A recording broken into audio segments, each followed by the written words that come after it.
Hi friends, price action Telugu ఛానల్లోకి అందరికీ స్వాగతం. ఓలా ఎలక్ట్రిక్ అనేది ఐపీఓకి రావడం అనేది జరిగింది. సో వీళ్ళు ఐపీఓ నుంచి కలెక్ట్ చేసిన అమౌంట్తో ఏం చేయాలనుకుంటున్నారు, దాని తర్వాత వీళ్ళ ప్రోడక్ట్స్ ఏంటి, వీళ్ళ లాభాల్లో ఉన్నారా నష్టాల్లో ఉన్నారా, వీళ్ళ బిజినెస్ ప్లాన్ ఏంటి, గవర్నమెంట్ సపోర్ట్ ఎలా ఉంది, మొత్తం కీ ఇన్సైట్స్ అనేది ఈ వీడియోలో మనం చూడబోతున్నాం. Let's begin. బేసిక్గా కంపెనీ గురించి మనం చూడాలంటే ఇండియాలో ఎలక్ట్రిక్ వెహికల్స్ని మ్యానుఫ్యాక్చరింగ్ చేస్తున్న అతిపెద్ద కంపెనీ ఇదే అని చెప్పేసి చెప్పుకోవచ్చు. వీళ్ళకి ఓన్గా research and development, manufacturing, sales and services కూడా ఉన్నాయి. జనరల్గా ఏంటంటే ఏదైనా ఒక ప్రోడక్ట్ తయారు చేసిన తర్వాత కొన్ని కంపెనీలు ఏం చేస్తుంటాయంటే సేల్స్కి, సర్వీస్కి థర్డ్ పార్టీస్ మీద డిపెండ్ అవుతూ ఉంటాయి. సో ఈ కంపెనీకి అయితే అవసరం లేదు. వీళ్ళు ఏంటంటే ప్యూర్గా ఏంటంటే ఎలక్ట్రిక్ స్కూటర్స్ మ్యానుఫ్యాక్చరింగ్ కానీ ఎలక్ట్రిక్ వెహికల్స్ మ్యానుఫ్యాక్చరింగ్ మీద అయితే ఫోకస్ చేశారు. ఎస్పెషల్లీ ప్రస్తుతానికైతే టూ వీలర్స్ ఏంటంటే ఫోకస్డ్గా ఉన్నారని చెప్పేసి చెప్పుకోవచ్చు. ప్రస్తుతానికి హైయెస్ట్ రెవెన్యూని జనరేట్ చేస్తున్న electric two wheelers company in India అని చెప్పేసి చెప్పొచ్చు. ఇక ప్రోడక్ట్ పోర్ట్ఫోలియో అనేది మనం చూసుకున్నట్లయితే ఫస్ట్ వీళ్ళు ఓలా S1 Pro అనే మోడల్ అనేది డిసెంబర్ 2021లో లాంచ్ చేశారు. దాని తర్వాత వరుస మోడల్స్ S1 కానీ S1 Air, S1 X ఈ విధంగా లాంచ్ చేసుకు వెళుతున్నారు. నెక్స్ట్ ఏంటంటే మోటార్ సైకిల్స్లో diamond head, adventure, roadster, cruiser అనేది ఏంటంటే ఇది ఫైనాన్షియల్ ఇయర్ ఫస్ట్ హాఫ్లో అనమాట 2026లో లాంచ్ చేయాలని చెప్పేసి ప్లాన్ చేస్తూ ఉన్నారు. మ్యానుఫ్యాక్చరింగ్ అండ్ సర్వీసెస్ అనేది మనం చూసుకున్నట్టయితే వీళ్ళు 10 లక్షల యూనిట్లు ఫైనాన్షియల్ ఇయర్ 2024లో తయారు చేశారు ఫ్రెండ్స్. ఇక్కడ 870 సేల్స్ సెంటర్స్ మెయింటైన్ చేస్తున్నారు. 431 సర్వీస్ సెంటర్స్ అనేది అక్రాస్ ఇండియా మెయింటైన్ చేస్తూ వస్తున్నారు. So manufacturing and supply understand చేసుకునే ప్రయత్నం చేసుకున్నట్టయితే ఇక్కడ ఈవీ హబ్ అనేది తమిళనాడులో ఉంది. 2000 ఎకరాల విస్తీర్ణంలో ఉందన్నమాట. సో ఇక్కడ వీళ్ళ పేరు వచ్చేసరికి 2 పెట్టుకున్నారు, ఓలా ఫ్యూచర్ ఫ్యాక్టరీ అని చెప్పేసి, ఓలా గిగా ఫ్యాక్టరీ అని చెప్పేసి. వీళ్ళకి సప్లయర్స్ ఉన్నారు, అంటే కాంపోనెంట్స్ కావాలి కదా. సో అటువంటి సప్లయర్స్ కూడా వీళ్ళకి దగ్గరలో ఉన్నారనమాట. సో వీళ్ళకి ఈ ట్రాన్స్పోర్టేషన్, లాజిస్టిక్ ఇష్యూస్ కూడా అయితే చాలా తక్కువగా ఉంటాయని చెప్పేసి చెప్పుకోవచ్చు. ఇక ఈ company government schemes, PLI schemes అనేది ప్రొవైడ్ చేసింది. ఈ స్కీమ్స్ ద్వారా ఏంటంటే ఇండియాలో ఎలక్ట్రిక్ వెహికల్ మ్యానుఫ్యాక్చరింగ్ చేసే వాళ్ళకి, బ్యాటరీస్ మ్యానుఫ్యాక్చరింగ్ చేసే వాళ్ళకి గవర్నమెంట్ ఏం చేసిందంటే పిఎల్ఐ స్కీమ్స్ కింద ఇన్సెంటివ్స్ అనేది ఇవ్వడం అనేది జరిగింది. సో ఆ ఇన్సెంటివ్స్ అనేది ఓన్ చేసిన కంపెనీ అని చెప్పేసి ఈ ఓలా ఎలక్ట్రిక్ చెప్పుకోవచ్చు. దీనివల్ల వీళ్ళకి కొద్దిగా ఫైనాన్షియల్గా సపోర్ట్ అనేది దొరుకుతుందని చెప్పేసి చెప్పుకోవచ్చు. ఓలా ఎలక్ట్రిక్ వీళ్ళు ఏంటంటే మంచి బిజినెస్ మోడల్ అనేది ఫాలో అవుతున్నారు. సో డిజిటల్గా ఆన్లైన్లో బుకింగ్, ఓకే, వీళ్ళే ఓన్గా ఏంటంటే సేల్స్ సెంటర్స్ అనేది ఓపెన్ చేయడం అనేది జరిగింది. డైరెక్ట్గా కస్టమర్కి ఇవ్వడం, కస్టమర్ దగ్గర నుంచి కూడా డైరెక్ట్ ఫీడ్బ్యాక్ అనేది తీసుకోవడం, దానివల్ల ఏదైనా మైనర్ ఇష్యూస్ ఉంటే కూడా ఇంప్రూవ్మెంట్ చేసుకోవడం. అంటే మోర్గా చెప్పాలంటే కూడా నార్మల్ వాటికి ఏంటంటే బయట పెద్ద పెద్ద స్టోర్స్ ఓపెన్ చేయాలి, స్టోర్స్కి రెంట్ కట్టాలి, అటువంటివి కూడా ఏంటంటే చాలా తక్కువ ఉన్నాయన్నమాట. వీళ్ళకి అటువంటి ఇష్యూస్ అయితే లేవు. ఓకే, దాని తర్వాత ఏంటంటే మొత్తం కూడా ఆన్లైన్లో అంటే డిజిటల్గా ఎక్కువగా వీళ్ళు డిపెండెన్సీ అయ్యారు. సో చాలా వాటికి ఖర్చులు తక్కువగా ఉంటాయని చెప్పేసి చెప్పుకోవచ్చు.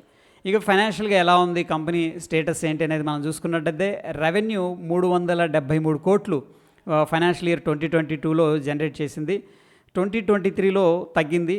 2024లో 5,900 కోట్లు ఏంటంటే రెవెన్యూ అనేది జనరేట్ చేసింది.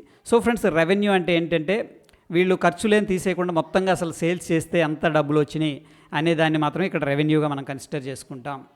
అయితే సో గ్రోత్ అని చూసుకున్నట్టు ఇయర్ వీళ్ళకి సేల్స్ బాగానే ఉన్నాయి. టు సే ఏంటంటే రెవెన్యూ అయితే గ్రోత్ అవుతూ వస్తుంది. సో ప్రాఫిట్ ఆఫ్టర్ ట్యాక్స్ ఇక్కడ ఫైనాన్షియల్ ఇయర్ 2024లో చూసుకున్నట్టయితే 1,584 కోట్లు లాస్ అనేది అనౌన్స్ చేసింది. సో ఇక్కడ రెవెన్యూ వస్తుంది, బట్ లాస్ ఎందుకు అనౌన్స్ చేసిందంటే ఇదేంటంటే ఒక రకంగా చెప్పాలంటే స్టార్టప్ అనమాట, చిన్న కంపెనీ. సో డెఫినెట్గా చాలా ఎక్స్పెన్సెస్ ఉంటాయి. ఇనీషియల్గా ఏంటంటే వీళ్ళు ఎక్కువగా ఇన్వెస్ట్ చేయాల్సి వస్తుంది.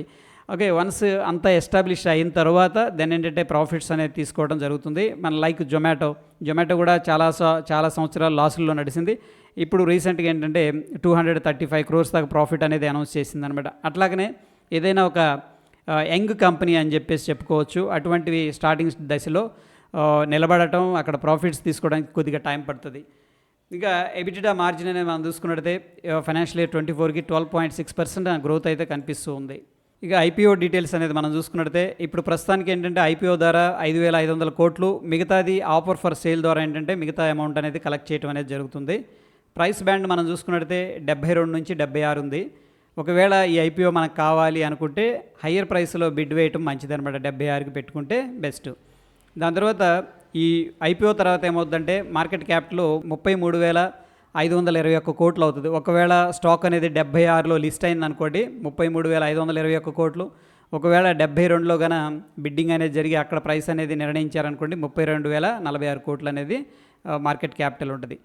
ప్రమోటర్ స్టేక్ వచ్చేసరికి ఇప్పుడేమో ప్రస్తుతం 45.1 ఉంది. సో ఐపీఓ తర్వాత 36.8కి తగ్గించబడుతుంది. ఇది ఆల్రెడీ ఓపెన్ అయింది ఫ్రెండ్స్. ఆగస్టు 2వ తారీఖున, ఆగస్టు 6న ఏంటంటే క్లోజ్ అవుతుంది. అంటే మనకి సోమవారం ఉంది, మంగళవారం ఉంది. దాని తర్వాత లిస్టింగ్ అయ్యే డేటు ఆగస్టు 9. ఇక ఇండియా ఏ విధంగా గ్రో అవుతుంది అనేది టూ వీలర్ మార్కెట్ చూసుకున్నట్టే, సో ఇండియా ఏంటంటే second largest two wheeler market అని చెప్పేసి చెప్పుకోవచ్చు. అయితే ఎస్పెషల్లీ ఏంటంటే ఎలక్ట్రిక్ టూ వీలర్స్ మనం చూస్తే ఫైనాన్షియల్ ఇయర్ 28కి 41 to 56% గ్రో అవుతుందని చెప్పేసి ఎక్స్పెక్ట్ చేయడం అనేది జరిగింది. అయితే ప్రస్తుతానికి ఓలా మార్కెట్ షేర్ ఏది ఎలక్ట్రిక్ టూ వీలర్స్లో 35% ఉంది. సో మార్కెట్ లీడరు టూ వీలర్స్లో, ఎస్పెషల్లీ ఎలక్ట్రిక్ వెహికల్స్ అనమాట, మామూలు వెహికల్స్లో కాదు. దీనికి ఉన్న స్ట్రెంగ్త్ అనేది మనం చూసుకున్నట్లయితే స్ట్రాంగ్ మార్కెట్ షేర్ కనిపిస్తుంది. సో టెక్ ఓరియంటెడ్ అన్నమాట. చాలా వాటికి వీళ్ళు బ్యాటరీ ప్యాక్స్ కానీ, మోటార్ ఫ్రేమ్స్ ఓన్గా మ్యానుఫ్యాక్చరింగ్ చేయటం, బ్యాటరీస్ ఓన్గా ఇన్ హౌస్లో ఏంటంటే వాళ్ళు తయారు చేసుకోవడం జరుగుతుంది. సో ఏంటంటే అవసరం ఉన్న మేరకే ఖర్చు పెడతారు. ఓకే, ఎందుకంటే వీళ్ళకి అన్ని సేల్స్ అవుతున్నాయి, మొత్తం ట్రాకింగ్ ఉంది, ఆన్లైన్లో చేసుకుంటూ ఉన్నారు. ఓకే, దాని తర్వాత service centres and sales centres ఏంటంటే వీళ్ళే మెయింటైన్ చేస్తున్నారు ఓన్గా. దాని తర్వాత పిఎల్ఐ స్కీమ్స్ అనేది వీళ్ళకి చాలా వాటికి ఫైనాన్షియల్గా కొంత సపోర్ట్ చేస్తుందని చెప్పేసి చెప్పుకోవచ్చు. అట్ ద సేమ్ టైం కొంత లిమిటెడ్ రిస్క్ ఫ్యాక్టర్స్ కూడా ఉన్నాయి. దీంట్లో ఏంటంటే వీళ్ళు కొన్ని మోడల్స్ మాత్రమే లాంచ్ చేస్తూ ఉన్నారు. అండ్ ఏంటంటే ఇన్వెస్ట్మెంట్స్ అనేది చాలా పెద్దగా అవసరం అవుతుంటాయి. అవి కానీ కరెక్ట్గా అడ్జస్ట్ అవ్వలేదంటే కూడా దీని మీద అడ్వర్స్ అంటే నెగిటివ్గా ఉండే అవకాశం ఉంది కంపెనీ మీద. కొన్ని ఏదైనా అడ్వర్స్ డెసిషన్ తీసుకున్న కంపెనీ కానీ, మేనేజ్మెంట్ కానీ నెగిటివ్గా ఇంపాక్ట్ అయ్యే అవకాశం ఉంది. దాని తర్వాత ఏంటంటే వీళ్ళకి అంత పెద్ద ట్రాక్ రికార్డ్ అయితే లేదు, లైక్ మన TCS, Infosys, Reliance, HDFC bank అలా పెద్ద ట్రాక్ రికార్డ్ అయితే లేదు. సో ఇవి బేసిక్గా ఇన్హరెంట్గా కొన్ని రిస్క్ ఫ్యాక్టర్స్ అని చెప్పేసి చెప్పుకోవచ్చు. ఇక ఐపీఓ సబ్స్క్రిప్షన్ డేటా అనేది మనం చూసుకున్నట్టయితే ఓవరాల్గా అయితే ఇంకా ఫుల్ సబ్స్క్రైబ్ అవ్వలేదు ఫ్రెండ్స్. ఓన్లీ 0.35% మాత్రమే సబ్స్క్రిప్షన్ జరిగింది. దీంట్లో రిటైల్ ఇండివిజువల్ ఇన్వెస్టర్ ఏమో మోర్ దాన్ 100% అంటే 157% సబ్స్క్రైబ్ అయ్యారని చెప్పేసి చెప్పుకోవచ్చు. నాన్ ఇన్స్టిట్యూషనల్ ఇన్వెస్టర్స్ వచ్చేసరికి 0.2 టైమ్స్, క్వాలిఫైడ్ ఇన్స్టిట్యూషనల్ బయర్స్ ప్రస్తుతం అయితే సబ్స్క్రైబ్ అయినట్టు మనకు డేటా అనేది చూపించట్లేదు. ఎంప్లాయీ సబ్స్క్రిప్షన్ రేట్ వచ్చేసరికి 4.88 టైమ్స్గా ఉందని చెప్పేసి చెప్పుకోవచ్చు. అయితే ఇక్కడ హిందుస్థాన్ ఆటో అనే వెబ్సైట్ ఏం చెప్తుందంటే వీళ్ళకున్న రిస్క్ అనేది మెన్షన్ చేశారన్నమాట. వీళ్ళు రెడ్ హెరింగ్ ప్రాస్పెక్ట్లో వీళ్ళకున్న రిస్క్ అనేది మెన్షన్ చేశారు. అదేంటంటే గవర్నమెంట్ పిఎల్ఐ స్కీమ్స్ ద్వారా మాకు లబ్ధి కలుగుతుంది. ఒకవేళ గవర్నమెంట్ ఈ యొక్క పిఎల్ఐ ఇన్సెంటివ్ స్కీమ్స్ అనేది కానీ తీసేయటం కానీ లేదా తగ్గించడం కానీ ఏదైనా జరిగితే మా ప్రాఫిటబిలిటీ తగ్గే అవకాశం ఉంది, మా కంపెనీస్ రిస్క్ ఉంటుందని చెప్పేసి చెప్పడం జరిగింది. నెక్స్ట్ ఏంటంటే ఎక్కువగా ముడి పదార్థాలు చైనా నుంచి ఇంపోర్ట్ చేసుకుంటున్నాం. ఓకే, అక్కడ ఏదన్నా ముడి పదార్థాల మీద ఏదైనా ఎక్స్పోర్ట్ ఛార్జెస్ పెంచడం కానీ ఇలా నేచురల్గానే పెరిగినా కానీ కంపెనీలో ఏంటంటే కొంత నెగిటివ్గా ఇన్ఫ్లుయెన్స్ అయ్యే అవకాశం ఉంది. ఇక నెక్స్ట్ ముఖ్యంగా చైనా గురించి ఎక్కువగా మెన్షన్ చేశారు. చైనాకి ఇండియాకి రిలేషన్స్ దెబ్బతిని జియోపొలిటికల్గా ఏదైనా ఇష్యూ అయ్యి ఇటువంటి సప్లై మెకానిజం ఏదన్నా దెబ్బతింటే కూడా కంపెనీ అనేది నెగిటివ్గా ఉండే అవకాశం ఉందని చెప్పేసి మెన్షన్ చేయడం జరిగింది. ఇక గ్రే మార్కెట్ ప్రైస్ అనేది మనం చూసుకున్నట్లయితే ప్రస్తుతానికి టైమ్స్ న్యూస్ నుంచి నేను కలెక్ట్ చేశాను ఈ డేటా అనేది. ప్రస్తుతానికి ఏంటంటే 10 నుంచి 20 రూపీస్ అంటే ఎక్కువగా ప్రీమియం పే చేయడానికి గ్రే మార్కెట్లో రెడీగా ఉన్నారని చెప్పేసి చెప్తూ ఉంది. సో డెఫినెట్గా ఏంటంటే ఇది ఒక పాజిటివ్ అని చెప్పేసి మనం చెప్పుకోవచ్చు. సో ఇప్పుడు ఈ ఐపీఓ ద్వారా కలెక్ట్ చేసిన అమౌంట్స్ని వాళ్ళు ఏ విధంగా యూజ్ చేస్తారు అనేది మనం చూసుకున్నట్టయితే ప్రస్తుతం ఏంటంటే కెపాసిటీని ఎక్స్పాన్షన్ చేయడానికి, అంటే వీళ్ళు 10 లక్షల యూనిట్ అనేది తయారు చేస్తున్నారు కదా సంవత్సరానికి, దాన్ని మేబీ ఇంకొంచెం పెంచుకోవడానికి ప్లాన్ చేసుకోవడానికి ఉపయోగపడుతుంది. కొన్ని అప్పులు ఉన్నాయి, వాటిని క్లియర్ చేస్తారు. నెక్స్ట్ వచ్చేసరికి ఆ మిగిలిపోయింది ఏంటంటే వీళ్ళ కార్పొరేట్ మేనేజ్మెంట్ కోసం ఏంటంటే అవసరాల కోసం వినియోగిస్తారు. So Ola electric IPO subscribe చేసుకోవాలా వద్దా అన్న విషయానికి వస్తే, సో ఇక్కడ కొన్ని పాయింట్స్ అనేది మనం అబ్జర్వ్ చేస్తే ఏంటంటే ఫ్యూచర్లో మాత్రం గ్రోత్ ఉండే అవకాశం అయితే స్ట్రాంగ్గా ఉంది. బట్ గవర్నమెంట్ పిఎల్ఐ స్కీమ్స్ కానీ వాటిని ఎత్తివేస్తే ప్రాబ్లం అయ్యే అవకాశం ఉంది. సో అటువంటివి మనం పక్కన పెడితే ఫ్యూచర్ గ్రోత్ అయితే కనిపిస్తుంది. అండ్ ఇండియాలో కూడా లీడర్ అని చెప్పేసి చెప్పుకోవచ్చు. చాలా టెక్ ఓరియంటెడ్గా వెళుతూ ఉన్నారు, ఖర్చులు కూడా కొంచెం అదుపులో ఉంచుకున్నారు. కాబట్టి దీనికి నేనైతే ఎస్ అని చెప్తాను. మేబీ ఓపెనింగ్ రోజు లిస్టింగ్ గెయిన్స్ ఇవ్వలేకపోవచ్చేమో, ఐఎమ్ నాట్ షూర్, కానీ బట్ లాంగ్ రన్లో ఈ కంపెనీ ఇంకా ముందుకెళ్తుందని చెప్పేసి నేనైతే ఎక్స్పెక్ట్ చేస్తూ ఉన్నాను.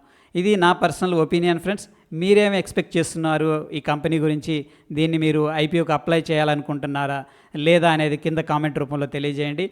మన ఇన్ఫర్మేషన్ మీకు ఇన్ఫర్మేటివ్గా అనిపించిందంటే మన వీడియోస్ని లైక్ చేస్తూ ఉండండి. మరొక ఇంట్రెస్టింగ్ ఎపిసోడ్తో మళ్ళీ కలుసుకుందాం. Stay tune. ధన్యవాదాలు.